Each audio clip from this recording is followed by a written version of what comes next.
piring sa mata. Ano ba ang iyong halaga?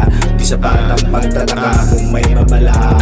Inuulit lang ang mga nangyayari, kami na palagi nakakaamoy ng tae. Huwag na raw umasa, yan ang lagi sinasabi. Dami mong pakara, takot ka lang na madali. Bale lang ng bale, kontrolado ang detalye. Di nahalata pag ginamit ang pasakalye. Di pinapansin mga nalilimos sa kalye, pero sa simbahan praktisado ang pag-ate. Pataba na ng pataba, palala na ng palala. Lupo ng di ginawa, puro simula. Pataba na ng pataba, palala na ng palala.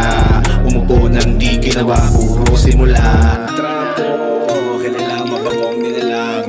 Patagong sinilid ng kaban. Sa dilim di madudumihan, di mapipintasan. Trapo, alisin ang piring sa mata. Ano ba ang iyong halaga? Di sapat ang pagtataka kung may babala. Bakit na naman ang pagbubutunan? Nilatatalunan sa palabunutan. Mga sisiw na inalagaan, papakinabangan. Pagkatapos gigilitan, binubulo mo na binipilog, hinihilot. Pagkatapos ay biglang sasalisihan. Pinagpasapasahan na walang kalaban-laban ng mga nakakaawa na nilalang. Pinako sa pangako, tunay at hindi magkahalo. Puro makadiyos at makatao, sinako pa mga nasasakupan. Ginawa na kahayupan, kasalanan nyo ay di nyo pa maako. Di na maitago at hindi nakakapagtaka kung bakit di sumisingaw ang mga baho. Hindi si paliwanag, humingi ka na patawad mo pa rin ng mga nakatenga na pangahura.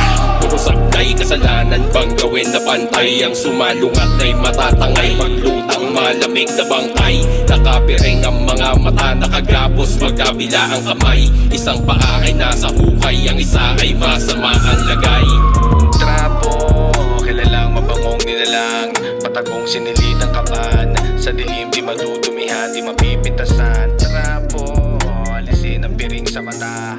Ano ba ang iyong halaga? Di sapat